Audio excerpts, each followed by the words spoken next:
Nama saya Safira Melina Putri. Pada kesempatan kali ini, saya akan bercerita tentang kisah semut dan merpati di hutan ujung kota Jakarta. Pagi itu, hujan baru saja berhenti.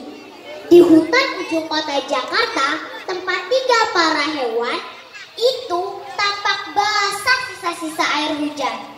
Semut menikmati pemandangan itu dengan riang gembira.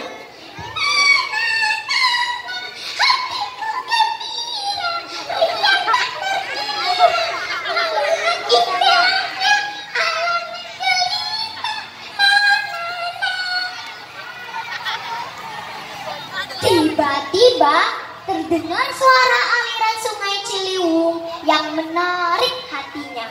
Wus, wus, wus. Wah, suara apa itu? Indah sekali. Dari mana yang asalnya? Aku ingin melihatnya. Semut berjalan perlahan-lahan ke arah suara itu.